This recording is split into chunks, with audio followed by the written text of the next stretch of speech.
ಅಬು ನ್ಯೂಸ್ಗೆ ಸ್ವಾಗತ. ನಾನು ಜಹೀರ್. ನಮ್ಮ ನಡೆ ಸತ್ಯದ ಕಡೆ. ಮತದಾರರ ವಿಶೇಷ ಸಮಗ್ರ ಪರಿಷ್ಕರಣೆ 2026 ಮತದಾರರ ಪಟ್ಟಿಯ ಶುದ್ಧೀಕರಣಕ್ಕೆ ಮಹತ್ವದ ಹೆಜ್ಜೆ. ವಿನಯ್ ಕುಮಾರ್ ಪಾಟೀಲ್. ಪ್ರಜಾಪ್ರಭುತ್ವದ ಬಲವರ್ಧನೆಗೆ ನಿಖರ ಹಾಗೂ ಪಾರದರ್ಶಕ ಮತದಾರರ ಪಟ್ಟಿ ಅತ್ಯಗತ್ಯವಾಗಿದ್ದು, ಈ ನಿಟ್ಟಿನಲ್ಲಿ ಮತದಾರರ ವಿಶೇಷ ಸಮಗ್ರ ಪರಿಷ್ಕರಣೆ 2026 ಕಾರ್ಯಕ್ರಮವನ್ನು ಪರಿಣಾಮಕಾರಿಯಾಗಿ ಜಾರಿಗೊಳಿಸಲಾಗುತ್ತಿದೆ ಎಂದು ಸಿಂದಗಿ ವಿಧಾನಸಭಾ ಕ್ಷೇತ್ರದ ಮತದಾರರ ನೋಂದಣಾಧಿಕಾರಿಗಳು ಹಾಗೂ ಆಹಾರ, ನಾಗರಿಕ ಸರಬರಾಜು ಮತ್ತು ಗ್ರಾಹಕರ ವ್ಯವಹಾರಗಳ ಇಲಾಖೆ ಉಪನಿರ್ದೇಶಕರಾದ ಶ್ರೀ ವಿನಯ್ ಕುಮಾರ್ ಪಾಟೀಲ್ ತಿಳಿಸಿದರು. ಇಂದು ಸಿಂದಗಿ ತಹಶೀಲ್ದಾರ್ ಕಾರ್ಯಾಲಯದ ಸಭಾಭವನದಲ್ಲಿ ನಡೆದ ಪತ್ರಿಕಾಗೋಷ್ಠಿಯಲ್ಲಿ ಮಾತನಾಡಿದ ಅವರು, ಮತದಾರರ ಪಟ್ಟಿಯನ್ನು ಇನ್ನಷ್ಟು ನಿಖರಗೊಳಿಸುವ ಉದ್ದೇಶದಿಂದ ವಿಶೇಷ ಸಮಗ್ರ ಪರಿಷ್ಕರಣೆ ಕಾರ್ಯ ಕೈಗೊಳ್ಳಲಾಗುತ್ತಿದೆ ಎಂದು ಮಾಹಿತಿ ನೀಡಿದರು. ಮತದಾರರ ಪಟ್ಟಿಯಲ್ಲಿ ಹೊಸದಾಗಿ ಹೆಸರು ಸೇರ್ಪಡೆ, ಹೆಸರು ತಿದ್ದುಪಡಿ, ವಿಳಾಸ ಬದಲಾವಣೆ, ಮೃತ ಹಾಗೂ ಸ್ಥಳಾಂತರಗೊಂಡ ಮತದಾರರ ಹೆಸರುಗಳ ತೆರವು ಸೇರಿದಂತೆ ವಿವಿಧ ಪ್ರಕ್ರಿಯೆಗಳನ್ನು ನಿಯಮಾನುಸಾರವಾಗಿ ಕೈಗೊಳ್ಳಲಾಗುವುದು ಎಂದು ತಿಳಿಸಿದರು. ಅರ್ಹತೆ ಹೊಂದಿರುವ ಪ್ರತಿಯೊಬ್ಬ ನಾಗರಿಕರು ಮತದಾರರ ಪಟ್ಟಿಯಲ್ಲಿ ತಮ್ಮ ಹೆಸರು ಇರುವುದನ್ನು ಖಚಿತಪಡಿಸಿಕೊಳ್ಳಬೇಕು. 18 ವರ್ಷ ಪೂರ್ಣಗೊಂಡ ಯುವಕರು ಮತದಾರರಾಗಿ ನೋಂದಾಯಿಸಿಕೊಳ್ಳುವ ಮೂಲಕ ತಮ್ಮ ಪ್ರಜಾಪ್ರಭುತ್ವದ ಹಕ್ಕನ್ನು ಚಲಾಯಿಸಬೇಕು ಎಂದು ಕರೆ ನೀಡಿದರು. ಮತದಾರರ ಪಟ್ಟಿ ಪರಿಷ್ಕರಣೆ ಕಾರ್ಯದಲ್ಲಿ ಸಾರ್ವಜನಿಕರು, ರಾಜಕೀಯ ಪಕ್ಷಗಳು, ಬಿಎಲ್ಒಗಳು ಹಾಗೂ ಸಂಬಂಧಿತ ಅಧಿಕಾರಿಗಳು ಸಕ್ರಿಯವಾಗಿ ಸಹಕರಿಸುವಂತೆ ಮನವಿ ಮಾಡಿದರು. ಪ್ರಜಾಪ್ರಭುತ್ವದ ಹಬ್ಬವಾದ ಚುನಾವಣೆಯಲ್ಲಿ ಪ್ರತಿಯೊಬ್ಬ ಅರ್ಹ ನಾಗರಿಕನ ಮತ ಅಮೂಲ್ಯವಾಗಿದ್ದು, ನಿಖರ ಮತದಾರರ ಪಟ್ಟಿಯ ನಿರ್ಮಾಣದಲ್ಲಿ ಸಾರ್ವಜನಿಕರ ಸಹಕಾರ ಅಗತ್ಯವಾಗಿದೆ ಎಂದು ಅವರು ತಿಳಿಸಿದರು. ಸುದ್ದಿಗೋಷ್ಠಿಯಲ್ಲಿ ತಹಶೀಲ್ದಾರ್ ಕರೆಪ್ಪ ಬೆಳ್ಳಿ ಉಪಸ್ಥಿತರಿದ್ದರು. ಕರ್ನಾಟಕದ ಒಂದು ಸ್ಪೆಷಲ್ ಇಂಟೆನ್ಸಿವ್ ರಿವಿಷನ್ ಕೂಡ ಆಗಿದೆ 2002, ಅಂದರೆ ಆಲ್ಮೋಸ್ಟ್ 24 ವರ್ಷದ ನಂತರ ನಾವು ಒಂದು ಸ್ಪೆಷಲ್ ಇಂಟೆನ್ಸಿವ್ ರಿವಿಷನ್ ಈಗ ಮಾಡ್ತಾ ಇದ್ದೀವಿ. ಸೊ 2002ರಲ್ಲಿ ಯಾರು ಮತದಾರರ ಪಟ್ಟಿಯಲ್ಲಿ ಏನು ಇದ್ದಾರೆ ಅವ್ರನ್ನೇನು ಅಂತಂದರೆ ನಾವು ಡೈರೆಕ್ಟಾಗಿ ಅವ್ರನ್ನ ವೋಟರ್ಸ್ ಅಂತ ತೆಗೆದುಕೊಂಡು, ಮತ್ತು 2002ರ ಪಟ್ಟಿಯಲ್ಲಿ ಇರಲಾರ್ದೆ ಯಾವುದಾದ್ರೂ ಒಂದು ಪ್ರೋಷಿನಿ, ಅಂದರೆ ಆ ಟೈಮಲ್ಲಿ ನಮ್ಮ ತಂದೆಯವರಿದ್ದರು. 2002ರಲ್ಲಿ ನಾನು ಕೇವಲ ಒಂದು 10 ವರ್ಷದವನಿರ್ತೀನಿ, 12 ವರ್ಷದವನಿರ್ತೀನಿ. ನಾನು ಮತದಾರರ ಪಟ್ಟಿಯಲ್ಲಿ ಸೇರಲಿಕ್ಕೆ ಆಗಿದ್ದಿಲ್ಲ. ಬಟ್ ಇವತ್ತು ನಾನು ಒಂದು 35 ವರ್ಷದವನಿದ್ದೀನಿ. ಸೊ ಮತದಾರರ ಪಟ್ಟಿಯಲ್ಲಿ ಇರ್ತೀನಿ. ಬಟ್ ನಮ್ಮ ತಂದೆಯವರು ಕೂಡ 2002ರ ಮತದಾರರ ಪಟ್ಟಿಯಲ್ಲಿ ಇದ್ದಾರೆ ಅಂತಂದರೆ ಅವರ ಒಂದು ಪ್ರೋಷಿನಿಯಾಗಿ ನಾನು ಮ್ಯಾಪಿಂಗ್ನಲ್ಲಿ ಪಾಲ್ಗೊಳ್ಳಲಿಕ್ಕೆ ಒಂದು ಅವಕಾಶವನ್ನು ಕಲ್ಪಿಸಿಕೊಳ್ಳಲಾಗಿತ್ತು. ಸೊ ಅದೇ ಪ್ರಕಾರ ಸುಮಾರು 2,33,000 ಮ್ಯಾಪಿಂಗ್ ಆಗಿದೆ. ಸೊ ಇದಾದ ನಂತರ ಏನು ಅಂತಂದರೆ ತಮಗೆಲ್ಲ ಗೊತ್ತಿದೆ, ಈಗ ನಾವು ಸ್ಪೆಷಲ್ ಇಂಟೆನ್ಸಿವ್ ರಿವಿಷನ್ ಏನಿದೆಯಲ್ಲ ಎಲೆಕ್ಷನ್ ಕಮಿಷನ್ ಆಫ್ ಇಂಡಿಯಾನಿಂದ ಡಿಕ್ಲೇರ್ ಕೂಡ ಆಯಿತು. ಸೊ ಡಿಕ್ಲೇರ್ ಆದಮೇಲೆ ಇದಕ್ಕೊಂದು ಟೈಮ್ ಟೇಬಲ್, ಒಂದು ಸ್ಕೆಡ್ಯೂಲ್ ಕೂಡ ಕೊಟ್ಟಿದ್ದಾರೆ ಎಲೆಕ್ಷನ್ ಕಮಿಷನ್ ಆಫ್ ಇಂಡಿಯಾ ಅವರು. ನಮ್ಮ ಒಂದು ಕರ್ನಾಟಕಕ್ಕೆ ಸಂಬಂಧಪಟ್ಟ ಹಾಗೆ ಒಂದು ಸಿದ್ಧತೆ, ತರಬೇತಿ ಮತ್ತು ಮುದ್ರಣ ಅಂಥೇಳಿ ಇದಕ್ಕೆ 26/2026ರಿಂದ 29/6/2026ವರೆಗೆ ಸುಮಾರು 10 ದಿನಗಳ ಕಾಲ ಅವಕಾಶವನ್ನು ಕೊಟ್ಟಿದ್ದಾರೆ. ಸೊ ಇದೇನು ಸಿದ್ಧತೆ, ತರಬೇತಿ ಮತ್ತು ಮುದ್ರಣ ಅಂತಂದರೆ, ಈಗ ಎನ್ಯುಮರೇಷನ್ ಫಾರ್ಮ್ಸ್ ಅಂತ ಹೇಳಿ ತಾವೆಲ್ಲ ಕೇಳಿರ್ಬೋದು.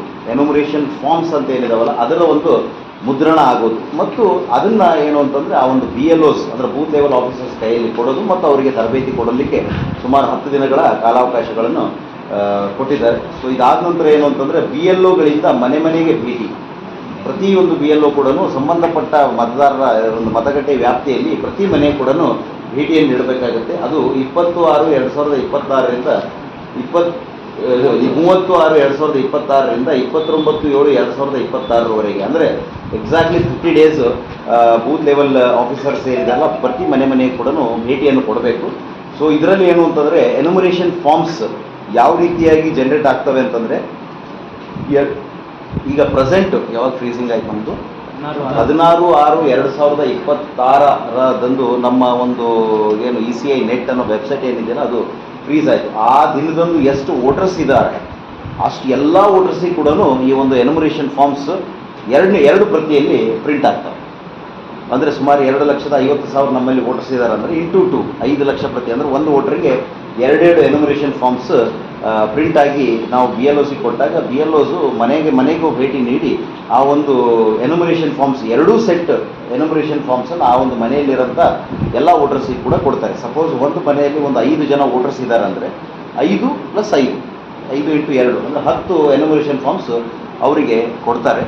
ಮತ್ತು ಏನು ಅಂತಂದರೆ ಆ ಒಂದು ಎನ್ಯುಮರೇಷನ್ ಫಾರ್ಮ್ಸ್ ನಾವು ಫಿಲಪ್ ಮಾಡಿ, ಅಂದರೆ ಇದರಲ್ಲಿ ಕೆಲವೊಂದು ಪ್ರಿಂಟೆಡ್ ಇದೆ ಎನ್ಯುಮರೇಷನ್ ಫಾರ್ಮ್ಸಲ್ಲಿ ಈ ನಮ್ಮ ವೋಟರ್ಸ್ ಹೆಸರು, ವೋಟರ್ಸ್ ಕಂಪ್ಲೀಟ್ಲಿ ಡೀಟೇಲ್ಸ್, ಅಂದರೆ ಅವ್ರು ಯಾವ ಮತಗಟ್ಟೆಯವರು, ಯಾವ ಒಂದು ಭಾಗಕ್ಕೆ, ಯಾವ ಒಂದು ಸೀರಿಯಲ್ ನಂಬರ್ದವರು, ಇದು ಪ್ರಿಂಟೆಡ್ ಇರ್ತದೆ. ಮತ್ತು ಒಂದು QR ಕೋಡ್ ಕೂಡ ಇರ್ತದೆ. ಆ್ಯಂಡ್ ಇನ್ನೊಂದು ಏನಂದರೆ ಅದು ಹಳೆಯ ಮತದಾರರ ಪಟ್ಟಿಯಲ್ಲಿ ಇರ್ತಾರೆ, ಅದಕ್ಕೊಂದು ಫೋಟೋ ಕೂಡ ಇರ್ತದೆ. ಸೊ ಇದೆಲ್ಲ ಕಂಪ್ಲೀಟ್ಲಿ ಪ್ರಿಂಟೆಡ್. ಇದನ್ನು ಅವರಿಗೆ ಕೊಟ್ಟಾಗ ಅವರು ಏನು ಅಂತಂದರೆ ಕೆಳಗಡೆ ಅವರು 2002 ಮತದಾರರ ಪಟ್ಟಿಯಲ್ಲಿ ಇದ್ದರು ಅಂತಂದರೆ ಒಂದು ಬಾಕ್ಸಲ್ಲಿ ಅವರು ಫಿಲಪ್ ಮಾಡಬೇಕಾಗತ್ತೆ. ಇದೆಲ್ಲ ತೋರಿಸ್ತೀನಿ ತಮಗೆ ಮತದಾರರ ಎನ್ಯುಮರೇಷನ್ ಫಾರ್ಮ್ಸ್.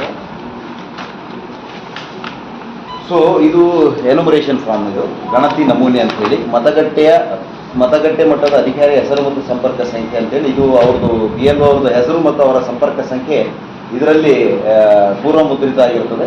ಮತದಾರರ ಹೆಸರು, ಅವರ ಎಪಿಕ್ ಮತ್ತು ವಿಳಾಸ ಇದು ಪೂರ್ವ ಮುದ್ರಿತವಾಗಿರ್ತದೆ.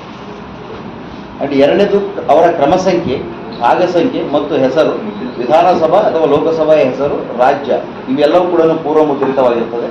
ಆ್ಯಂಡ್ QR ಕೋಡ್, ಇದು ಒಂದು ಪ್ರತಿಯೊಂದು ಎನ್ಯುಮರೇಷನ್ ಫಾರ್ಮ್ಸಿಗೆ ಕೂಡ ಒಂದೊಂದು QR ಕೋಡ್ ಜನರೇಟ್ ಆಗುತ್ತೆ. ಆ್ಯಂಡ್ ಹಳೆಯ ಭಾವಚಿತ್ರ, ಇದು ವೋಟರ್ ಲಿಸ್ಟಲ್ಲಿ ಆಲ್ರೆಡಿ ಎಕ್ಸಿಸ್ಟಿಂಗ್ ವೋಟರ್ ಲಿಸ್ಟಲ್ಲಿ ಏನಿರ್ತದಲ್ಲ ಅದು ಭಾವಚಿತ್ರ ಇರ್ತದೆ.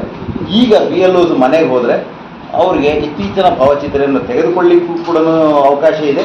ಸಪೋಸ್ ಆ ವೋಟರ್ ಅದೇ ದಿನ ಆ ಮನೆಯಲ್ಲಿ ಇದ್ದ ಅಂತಂದರೆ ಅವರಿಗೆ ಡೈರೆಕ್ಟಾಗಿ ಕ್ಯಾಪ್ಚರ್ ಮಾಡಲಿಕ್ಕೆ ಕೂಡ ಅವಕಾಶವನ್ನು ಕೊಟ್ಟಿದ್ದಾರೆ BLO ಆ್ಯಪಲ್ಲಿ. ಸೊ ಇದಾದ ನಂತರ ಏನು ಅಂದರೆ ಹಿಂದಿನ SIRನಲ್ಲಿರುವ ಮತದಾರರ ಪಟ್ಟಿಯಲ್ಲಿರುವ ಮತದಾರರ ವಿವರಗಳು. ಹಿಂದಿನ SIR ಅಂದರೆ ತಮಗೆ ಹೇಳಿದ ಪ್ರಕಾರ ನಾನು 2002 ಹಿಂದಿನ SIR ಆಗಿತ್ತು. ಆ ಒಂದು ಮತದಾರರ ಪಟ್ಟಿಯಲ್ಲಿ ಅವರ ಹೆಸರು ಇತ್ತು ಅಂತಂದರೆ ಅವರ ಹೆಸರು, ಅವರ ಎಪಿಕ್ ನಂಬರು, ಸಂಬಂಧಿಕರ ಹೆಸರು, ಸಂಬಂಧ, ಜಿಲ್ಲೆ, ರಾಜ್ಯ, ವಿಧಾನಸಭೆ ಹೆಸರು ಇದನ್ನು ಅವರು ಬರಿಬೇಕಾಗತ್ತೆ. ಮತ್ತು ಹಿಂದಿನ ಅಂಕಣದಲ್ಲಿ ಹೆಸರನ್ನು ನೀಡಿರುವ ಸಂಬಂಧಿಕರು ಅಂದರೆ ಪ್ರೊಜಿನಿ ಮ್ಯಾಪಿಗೆ ಸಂಬಂಧಿಕರು 2002 ಮತದಾರರ ಪಟ್ಟಿಯಲ್ಲಿ ಇಲ್ಲಿ ಸಂಬಂಧಿಕರು ಆಗಿದ್ದರು ಅಂತಂದರೆ ಅವರ ಒಂದು ಹೆಸರನ್ನು ಡೀಟೇಲ್ಸನ್ನು ಇಲ್ಲಿ ಬರೆದು, ಇವೆಲ್ಲ ಬೇಸಿಕ್ ಡೀಟೇಲ್ಸ್ ಇದ್ದಾವೆ. ಅವರ ಜನ್ಮ ದಿನಾಂಕ, ಆಧಾರ್ ಸಂಖ್ಯೆ, ಮೊಬೈಲ್ ಸಂಖ್ಯೆ, ಅವರ ತಂದೆ ಅಥವಾ ತಾಯಿ ಹೆಸರು, ಇದೆಲ್ಲ ಆದಮೇಲೆ ಏನಾಗುತ್ತೆ ನೆಕ್ಸ್ಟ್ ಸೆಕೆಂಡ್ ಪೇಜಲ್ಲಿ ಏನು ಅಂತಂದರೆ ಕೆಲವೊಂದಿಷ್ಟು ಕಂಡೀಷನ್ಸ್ ಇದ್ದಾವೆ. ಯಾವುದೇ ದೇಶದ ಪೌರತ್ವವನ್ನು ಪಡೆದುಕೊಂಡಿರುವುದಿಲ್ಲ ಮತ್ತು ನಾನು ಮತದಾರ ಪಟ್ಟಿಯಲ್ಲಿ ಸೇರಿಸಲಿಕ್ಕಾಗಿ ಅರ್ಜಿಯನ್ನು ಸಲ್ಲಿಸ್ತಾ ಇದ್ದೀನಿ. ಒಂದು ವೇಳೆ ತಪ್ಪಾಗಿತ್ತು ಅಂತಂದರೆ ನನಗೆ ಈ ಶಿಕ್ಷೆಯನ್ನು ಕೊಡಿ, ರಿಪ್ರೆಸೆಂಟೇಟಿವ್ ಆಫ್ ಪೀಪಲ್ಸ್ ಆ್ಯಕ್ಟ್ 1950 ಪ್ರಕಾರ ನನಗೆ 1 ವರ್ಷ ಸೆರೆವಾಸ ಅದು ಏನೋ ಇದೆ ಕಂಡೀಷನ್ಸು, ಅದನ್ನು ನಾನು ಸಿದ್ಧವಿದ್ದೀನಿ ಅಂತ ಹೇಳಿ ಅಲ್ಲಿ ಏನಿದೆ ಮತದಾರರ ಅಥವಾ ಯಾವುದೇ ಕುಟುಂಬದ ವಯಸ್ಕ ಸದಸ್ಯರ ಸಹಿಯನ್ನು ತೆಗೆದುಕೊಳ್ಬೇಕಂತಿದೆ. ಅಂದರೆ adult member of the family. Suppose ಒಂದು ಮನೆಯಲ್ಲಿ ಒಂದು 5 ಜನರು ಇದ್ದಾರೆ ಅಂದರೆ 5 ಜನರದ್ದು ಸಿಗ್ನೇಚರ್ ತೊಗೊಳ್ಳಿಕ್ಕೆ ಅವಶ್ಯಕತೆ ಇರೋದಿಲ್ಲ. ಯಾಕಂದರೆ 5 ಜನರು ಎಟ್ ಒನ್ಸ್ ಇರಬೇಕು ಅಥವಾ 5 ಜನರು ಸಿಗೋವರೆಗೂ ಆ ಮನೆಗೆ ಹೋಗಬೇಕಾಗುತ್ತೆ. ಸೊ ಹಾಗಾಗಿ ಅದಕ್ಕೆ ಏನು ಮಾಡಿದ್ರೆ ಆ ಮನೆಯಲ್ಲಿ 5 ಜನ ಇರೋಂಥ ಮನೆಯಲ್ಲಿ ಯಾರಾದರೂ ಒಬ್ಬರು 18 ವರ್ಷದ ಮೇಲ್ಪಟ್ಟ ಇದ್ದವರು ಕೂಡ ಅವರು ಸಿಗ್ನೇಚರ್ ಮಾಡಿ ಒಂದು ನಮ್ಮ BLOಸಿಗೆ ಕೂಡ ಕೊಟ್ಟರೆ ಮುಂದೆ ಏನು ಅಂತಂದರೆ ಆ ಒಂದು BLOದು ಅದು ಮತದಾರರ ಪಟ್ಟಿಯಲ್ಲಿ ಸೇರ್ಪಡೆ ಆಗಬೇಕು ಇಲ್ಲೋ ಅನ್ನೋದ್ರ ಬಗ್ಗೆ ಸ್ವಲ್ಪ ಪರಿಶೀಲಿಸಿದ್ದೇನೆ ಅಂತ ಹೇಳಿ ನಮ್ಮ BLOs ಸಿಗ್ನೇಚರ್ನ ಮಾಡಿ ಮತ್ತು ಅವ್ರಿಗೊಂದು ಆ್ಯಪ್ ಇರ್ತದೆ. BLO ಆ್ಯಪಲ್ಲೇ ಈ ಒಂದು ಎನ್ಯುಮರೇಷನ್ ಫಾರ್ಮ್ಸನ್ನು ಅಪ್ಲೋಡ್ ಮಾಡಿ ನಮಗೊಂದು ಸೇಮ್ ಕಾಪಿನ ಇಲ್ಲಿ ಸಬ್ಮಿಟ್ ಮಾಡ್ತಾರೆ. ಸೊ ಅವಾಗ ಏನಾಗುತ್ತೆ, ಇದು ಕಂಪ್ಲೀಟ್ 1 ಮಂತಲ್ಲಿ ಆಗಬೇಕಾಗುತ್ತೆ. ಮನೆಗೆ BLO ಮನೆಗೆ ಹೋಗಬೇಕು, ಎನ್ಯುಮರೇಷನ್ ಫಾರ್ಮ್ಸನ್ನು ಕೊಡಬೇಕು, ಫೀಲ್ಡ್ ಎನ್ಯುಮರೇಷನ್ ಫಾರ್ಮ್ಸನ್ನು ತೆಗೆದುಕೊಂಡು ಬರಬೇಕು. ಸೊ ಇದರಲ್ಲಿ ಏನು ಅಂತಂದರೆ ಬೂತ್ ಲೆವೆಲ್ ಏಜೆಂಟ್ಸ್ದು ಕೂಡ ರೋಲ್ ಇದೆ. ಎಲೆಕ್ಷನ್ ಕಮಿಷನ್ ಆಫ್ ಇಂಡಿಯಾ ಪ್ರಕಾರ ಬೂತ್ ಲೆವೆಲ್ ಏಜೆಂಟ್ಸ್ದು ಕೂಡ ರೋಲ್ ಇದೆ. ಯಾಕಂದರೆ ಪ್ರತಿಯೊಂದು ಮತಗಟ್ಟೆಯಲ್ಲಿ ಕೂಡ ಬೂತ್ ಲೆವೆಲ್ ಏಜೆಂಟ್ಸ್ ನೇಮಕ ಇಂಡಿಯನ್ ನ್ಯಾಷನಲ್ ಕಾಂಗ್ರೆಸ್, ಭಾರತೀಯ Janata party, JDS Janata Dal secular ಈ 3 ಪಾರ್ಟೀಸ್ ಕೂಡ 267 ಪೋಲಿಂಗ್ ಸ್ಟೇಷನ್ಗೆ ಕೂಡ ಬೂತ್ ಲೆವೆಲ್ ಏಜೆಂಟ್ಸನ್ನು ಅಪಾಯಿಂಟ್ಮೆಂಟ್ ಮಾಡಿದ್ದಾರೆ. ಸೊ ಈ ಬೂತ್ ಲೆವೆಲ್ ಏಜೆಂಟ್ಸ್ದು ಒಂದು ಕಾರ್ಯ ಏನು ಅಂತಂದರೆ ಅವರು ಕೂಡ ಈ ಒಂದು SIR ಪ್ರಕ್ರಿಯೆಯಲ್ಲಿ ಭಾಳಷ್ಟು ಪಾರದರ್ಶಕವಾಗಿ ಇರಲಿ ಅನ್ನೋ ಒಂದು ದೃಷ್ಟಿಯಿಂದ ಬೂತ್ ಲೆವೆಲ್ ಏಜೆಂಟ್ಸ್ ಕೂಡ ನಾವು ಇನ್ವಾಲ್ವ್ಮೆಂಟ್ ಕೂಡ ಮಾಡ್ಕೋಬೇಕಾಗಿದೆ ಅಂತೇಳಿ ನಮ್ಮ ಎಲೆಕ್ಷನ್ ಕಮಿಷನ್ ಆಫ್ ಇಂಡಿಯಾದ ಒಂದು ನಿರ್ದೇಶನ ಕೂಡ ಇದೆ. ಸೊ ಅದರ ಪ್ರಕಾರ ಏನು ಅಂತಂದರೆ ಎನ್ಯುಮರೇಷನ್ ಫಾರ್ಮ್ಸ್ ಏನು ಸಬ್ಮಿಟ್ ಮಾಡಿದ್ದಾರೆ, ಎನ್ಯುಮರೇಷನ್ ಫಾರ್ಮ್ಸ್ ಏನು ನಮ್ಮ ವೋಟರ್ಸಿಗೆ ನಾವು ಕೊಟ್ಟಾಗ ಅಲ್ಲಿಂದ ಪ್ರತಿದಿನ ಡ್ರಾಫ್ಟ್ ರೋಲ್ ಪಬ್ಲಿಷ್ ಆಗುವವರೆಗೆ ಕೂಡ 50 ಫಾರ್ಮ್ಸ್ ಕೂಡ BLAs ಕಲೆಕ್ಟ್ ಮಾಡಿ ತಂದು ಕೊಡಲಿಕ್ಕೆ ಒಂದು ಪ್ರೊವಿಷನ್ ಕೂಡ ಎಲೆಕ್ಷನ್ ಕಮಿಷನ್ ಆಫ್ ಇಂಡಿಯಾದವರು ಕೊಟ್ಟಿದ್ದಾರೆ 50 ಫಾರ್ಮ್ಸ್. ಸೊ ಅಲ್ಲಿ ಏನು ಅಂತಂದರೆ ನಾವು ಈಗ ಜಸ್ಟ್ ಅಲ್ಲೇ ಕಾಲೇಜಲ್ಲಿ ಬೂತ್ ಲೆವೆಲ್ ಏಜೆಂಟ್ಸ್ದು ಒಂದು ಎಲ್ಲ political party booth level agents ಕೂಡ ಒಂದು ಮೀಟಿಂಗ್ ಮಾಡಿದಾಗ ಅದನ್ನು ಹೇಳಿದೆ. ಯಾಕಂದರೆ ಅಲ್ಲಿ ಯಾರ್ದು ಸೈನು ಅಂತ ಹೇಳಿ ಕ್ಲಾರಿಟಿ ನಮಗಿಂತ ಅಲ್ಲಿ ತೊಗೊಂಡು ಬರೋನಿಗೆ ಗೊತ್ತಿರ್ತದೆ. ಸೊ ಬೂತ್ ಲೆವೆಲ್ ಏಜೆಂಟ್ಸ್ ಕೂಡ ಅದೇ ಇನ್ಸ್ಟ್ರಕ್ಷನ್ಸ್ ಕೂಡ ಕೊಟ್ಟಿದ್ವಿ. But at the same time ಅವ್ರು BLAs ಕೊಟ್ಟರು ಕೂಡ BLOs ಕೂಡ ಒಂದು ಸಲ ಕ್ರಾಸ್ ಚೆಕ್ ಮಾಡಿ ಅನ್ನೋದು ಕೂಡ ನಾವು BLOs ಕೂಡ ನಿರ್ದೇಶನ ಕೊಟ್ಟಿದ್ವಿ. ಸೊ ಅಲ್ಟಿಮೇಟ್ಲಿ ನಮ್ಮ ಉದ್ದೇಶ ಏನು ಅಂತಂದರೆ ಈ ಒಂದು ಎಲೆಕ್ಟೋರಲ್ ರೋಲ್ ಏನಿದೆಯಲ್ಲ ಭಾಳಷ್ಟು ಹೆಲ್ದಿ ಎಲೆಕ್ಟೋರಲ್ ರೋಲ್ ಆಗಿರಲಿ ಅನ್ನೋದು ಒಂದು ಉದ್ದೇಶ ಇದೆ. ಯಾಕಂದರೆ ಇಷ್ಟು ದಿನ ನಾವು ನೋಡ್ತಾ ಇದ್ವಿ ಮದರ್ ರೋಲ್ ಸ್ಟ್ಯಾಂಡರ್ಡ್ ಇರ್ತಿತ್ತು, ಕೇವಲ ನಾವು ಎಡಿಷನ್ ಮಾಡ್ತಿದ್ವಿ, ಡಿಲಿಷನ್ ಮಾಡ್ತಾ ಇದ್ವಿ. ಬಟ್ ಅದು ಮೇನ್ ಎಲ್ಲ ಸಂಪೂರ್ಣವಾಗಿ ಸರಿ ಇದೆಯೋ ಇಲ್ಲ ಅನ್ನೋದ್ರ ಬಗ್ಗೆ ಭಾಳ ಕಡಿಮೆ ಆಗ್ತಿತ್ತು. ಯಾಕಂದರೆ ಕೆಲವೊಂದಿಷ್ಟು ಪರ್ಮನೆಂಟ್ಲಿ ಶಿಫ್ಟೆಡ್ ಇದ್ದಾರೆ, ಅವರು ಎಲ್ಲೋ ಬೇರೆ ಕಡೆ ಹೋಗಿದ್ದಾರೆ, ಅಲ್ಲಿ ವೋಟರ್ಸ್ ಇದ್ದಾರೆ. ಇಲ್ಲಿ ಯಾವತ್ತಾದರೂ ಬಂದರೆ ಏನಪ್ಪ ಅಂತೇಳಿ ಭಯದಿಂದ ಕೂಡ ನಾವು ಹಾಗೆ ಇಟ್ಕೊಂಡಿದ್ವಿ. ಬಟ್ ಈಗ ಏನಾಗಿದೆ, ಈ ಒಂದು ವಿಶೇಷ ಸ್ಪೆಷಲ್ ಇಂಟೆನ್ಸಿವ್ ರಿವಿಷನ್ ಇದೇನಂತಂದರೆ ಹಳೇದನ್ನೆಲ್ಲ ಸೈಡಿಗೆ ಇಟ್ಟು ನಾವು ಸ್ಕ್ರ್ಯಾಚ್ಲಿಂದನೇ ಈ ಒಂದು ಹೆಲ್ದಿ ಎಲೆಕ್ಟೋರಲ್ ಮಾಡಲಿಕ್ಕೆ ರೋಲ್ ಮಾಡಲಿಕ್ಕೆ ನಾವು ಒಂದು ಪ್ರಯತ್ನವನ್ನು ಪಡ್ತಾ ಇದ್ದೀವಿ. ಮತ್ತು ಇದರಲ್ಲಿ ಏನು ಅಂತಂದರೆ ಒಂದು ಎಲ್ಲ ಸಾರ್ವಜನಿಕರಿಗೆ ಮನವಿ ಏನು ಮಾಡ್ಕೊತಾ ಇದ್ದೀವಿ ಅಂತಂದರೆ, ಅಥವಾ ಎಲ್ಲ ಕೆಲವೊಂದಿಷ್ಟು ಡೆತ್ ಆಗಿದ್ದು ಕೂಡ ಇನ್ನೂ ವೋಟರ್ ಲಿಸ್ಟಲ್ಲಿ ಇದ್ದಾವೆ. ವೋಟರ್ ಲಿಸ್ಟಲ್ಲಿ ಇಲ್ಲೇ ಒಂದು ಕಡೆ, ಯಾಕಂದರೆ ನಮ್ಮದು ಈ ಜನ್ಮಲಿಂದ ನಾವು ಎಷ್ಟೇ ಇನ್ಫಾರ್ಮೇಷನ್ ತೊಗೊಂಡ್ರು ಕೂಡ ಕೆಲವೊಂದಿಷ್ಟು ಡೆತ್ ಆಗಿದ್ದು ಮಾಹಿತಿ ಕೆಲವೊಂದಿಷ್ಟು ಬರಲಾರದೆ ಅಥವಾ ಯಾವುದೋ ಒಂದು ಬೇರೆ ಕಾರಣಗಳಿಂದ ಇನ್ನೂ ಎಲೆಕ್ಟೋರಲ್ ರೋಲಲ್ಲಿ ಉಳಿದಿದ್ವು. ಬಟ್ ಈಗೇನಾಗುತ್ತೆ, ಎಲೆಕ್ಟೋರಲ್ ರೋಲಲ್ಲಿ ಅಂದರೆ ಮತದಾರರ ಪಟ್ಟಿಯಲ್ಲಿ ಅವರು ಉಳಿದಿದ್ದಾರೆ ಅಂದರೆ ಅವರಿಗೆ ಎನ್ಯುಮರೇಷನ್ ಫಾರ್ಮ್ಸ್ ಜನರೇಟ್ ಆಗೇ ಆಗ್ತಾವೆ. ಈವನ್ ಡೆತ್ ಆಗಿದ್ರು ಕೂಡ ಒಂದು ಮನೆಯಲ್ಲಿ ಒಂದು 4 ಜನರು ಇದ್ದಾರೆ ಅಂದರೆ ಆ ಮನೆಯಲ್ಲಿ ಒಬ್ಬರು ತೀರಿ ಹೋಗಿದ್ದಾರೆ ಅಂದರೆ 3 ಜನ ಉಳಿದಿರ್ತಾರೆ. ಸೊ ಎನ್ಯುಮರೇಷನ್ ಫಾರ್ಮ್ಸ್ 4 ಜನರಿಗೆ ಕೊಡ್ತೀವಿ. ಅಲ್ಲಿ ಎಲ್ಡೆಸ್ಟ್ ಮೆಂಬರ್ ಅಥವಾ adult member of the family 4 ಜನರದ್ದು ಸಿಗ್ನೇಚರ್ ಮಾಡಿ ಅವರು 2002 ಮತದಾರರ ಪಟ್ಟಿಯಲ್ಲಿ ಇದಾವ ಅಂತ ಹೇಳಿ ಅವ್ರು ನಮಗೆ ಕೊಟ್ಬಿಟ್ರು ಅಂದರೆ, ನಮ್ಮ BLOs ಅಥವಾ BLAs ವೆರಿಫೈ ಮಾಡಲಿಲ್ಲ ಅಂದರೆ ಡೆತ್ ವೋಟರ್ ಮತ್ತೆ ಬರ್ತಾನಲ್ಲಿ. ಸೊ ಹಾಗಾಗಿ ಅದನ್ನು ಕೂಡ ವೆರಿಫೈ ಮಾಡಲಿಕ್ಕೆ ನಾನು ಹೇಳಿದ್ದೀನಿ. ಮತ್ತು ಇನ್ನೊಂದು ಏನು ಅಂತಂದರೆ, ಕೆಲವೊಂದಿಷ್ಟು ಈ VIPs ಅಥವಾ ಪ್ರಮುಖರು, ಊರಿನ ಹಿರಿಯರಾಗಿರ್ಬೋದು, ಮುಖಂಡರಾಗಿರ್ಬೋದು, ಒಂದು ಗ್ರಾಮ ಪಂಚಾಯತಿ ಮೆಂಬರ್ಲಿಂದ ಹಿಡಿದು ಮತ್ತು ಕೆಲವೊಂದಿಷ್ಟು ರಾಜಕೀಯವಾಗಿರ್ಬೋದು ಅಥವಾ ಒಂದು ರಿಲಿಜಿಯಸ್ ಲೀಡರ್ಸ್ ಆಗಿರ್ಬೋದು, ಒಂದು ದೇವಸ್ಥಾನದ ಪೂಜಾರಿಗಳಾಗಿರ್ಬೋದು ಅಥವಾ ಒಂದು ಮುತವಲ್ಲೀಸ್ ಆಗಿರ್ಬೋದು, ಫಾದರ್ಸ್ ಆಗಿರ್ಬೋದು, ಚರ್ಚ್ಗೆ ಇಂಥವು ಕೆಲವೊಂದಿಷ್ಟು ರಿಲಿಜಿಯಸ್ ಲೀಡರ್ಸ್ ಆಗಿರ್ಬೋದು, ಯಾವುದೇ ಒಂದು ಫೀಲ್ಡಲ್ಲಿ ಹೆಸರನ್ನು ಮಾಡಿದವರಾಗಿರ್ಬೋದು, ಅವ್ರು ನಿಮ್ಮ ಊರಲ್ಲಿ ಅಥವಾ ಇದ್ರು ಅಂತಂದರೆ ಅವ್ರನ್ನ ಏನು ಅಂತಂದರೆ ಎನ್ಯುಮರೇಷನ್ ಫಾರ್ಮ್ಸ್ ಕೊಟ್ಟಿದ್ದಲ್ಲದೆ ವಾಪಸ್ ಕೂಡ ಬರಬೇಕು. ಸೊ ಅಂಥ ಒಂದು ಪರ್ಸ್ನಲಿ ಫಾಲೋಅಪ್ ಮಾಡಲಿಕ್ಕೆ ಕೂಡ ನಾವು ಕ್ರಮವನ್ನು ತೆಗೆದುಕೊಂಡಿದ್ದೀವಿ. ಸೊ ಇದು ಏನು ಅಂತಂದರೆ, ನಾವು ಹೌಸ್ ಟು ಹೌಸ್ ವಿಸಿಟ್ ಏನಿದೆಯಲ್ಲ ಇದಕ್ಕೆ 1 ತಿಂಗಳಲ್ಲಿ ಮಾಡಬೇಕಾಗಿತ್ತು ಕಾರ್ಯಗಳಿದು. ಅಂದರೆ rationalisation of polling stations. So ಇದು ನಮಗೆ 5/8/2026 ಅವರೆಗೂ ಕೂಡ 5 ಹೌದಲ್ಲ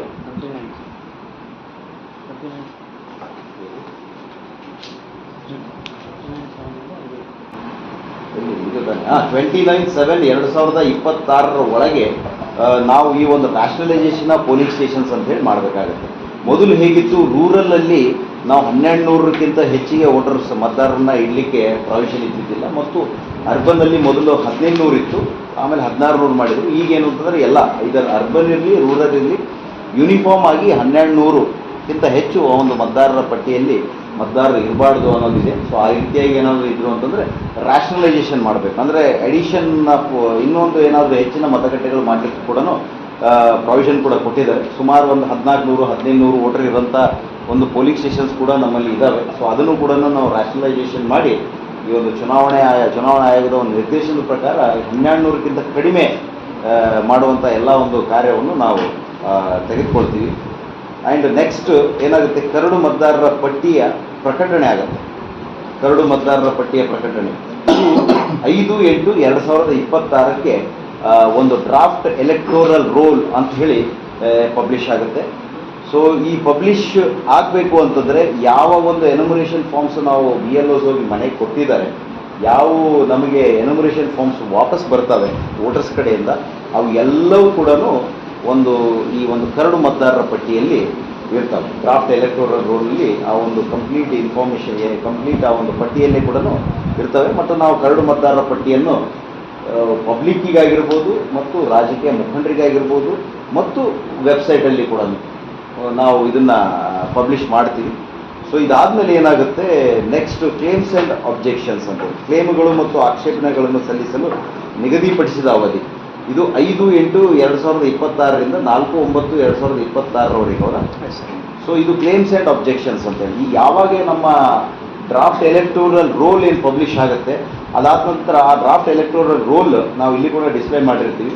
ಅಥವಾ ಮತ್ತು ನಾವು ಸಂಬಂಧಪಟ್ಟ ಪೊಲಿಟಿಕಲ್ ಪಾರ್ಟೀಸಿಗೆ ಕೊಟ್ಟಾಗ ಏನಾದರೂ ಕ್ಲೇಮ್ಸ್ ಇದ್ದಾವೆ ಅಥವಾ ಅಬ್ಜೆಕ್ಷನ್ಸ್ ಇದ್ದಾವೆ. ಕ್ಲೇಮ್ಸ್ ಅಂದರೆ ನಾನು ಈ ಒಂದು ಮತದಾರರ ಪಟ್ಟಿಯಲ್ಲಿ ಇಲ್ಲ ಅಂತ ಹೇಳಿ ಕ್ಲೇಮ್ ಮಾಡ್ಕೊಂಡು, ಅಬ್ಜೆಕ್ಷನ್ಸ್ ಅಂತಂದರೆ ಬೇರೆಯೊಬ್ಬರು ಮತದಾರರ ಪಟ್ಟಿಯಲ್ಲಿ ಇವರು ಇರಲಿಕ್ಕೆ ಇದು ಇಲ್ಲ, ದೇ ಆರ್ ನಾಟ್ ಎಲಿಜಿಬಲ್ ಅಂತ ಹೇಳಿ ಅವರು ಮತದಾರರ ಪಟ್ಟಿಯಲ್ಲಿ ಸೇರ್ಪಡೆ ಆಗಲಿಕ್ಕೆ ಅವರಿಗೆ ಅವಕಾಶ ಇರುವುದಿಲ್ಲ ಅಂತ ಹೇಳಿ ಅಬ್ಜೆಕ್ಷನ್ ಕೊಡೋಂಥ ಒಂದು ಪಿರಿಯಡ್ ಇದು. ಸೊ ಇದು ಕ್ಲೇಮ್ಸ್ ಆ್ಯಂಡ್ ಅಬ್ಜೆಕ್ಷನ್ಸ್ ಪಿರಿಯಡ್ ಕೂಡ ಅವಕಾಶವನ್ನು ಕೊಟ್ಟಿದೆ. ಸೊ ಆ ಸಮಯದಲ್ಲಿ ಯಾವುದೇ ಇರಲಿ ಸಾರ್ವಜನಿಕರು ಅವರ ಒಂದು ಮತದಾರರ ಪಟ್ಟಿಯಲ್ಲಿರೋಂಥ ಹೆಸರಾಗಿರ್ಬೋದು ಅಥವಾ ಬೇರೆಯವ್ರದ್ದಾಗಿರ್ಬೋದು ಕ್ಲೇಮ್ಸ್ ಆ್ಯಂಡ್ ಅಬ್ಜೆಕ್ಷನ್ಸ್ ಕೊಡಲಿಕ್ಕೆ ಅವಕಾಶ ಇದೆ.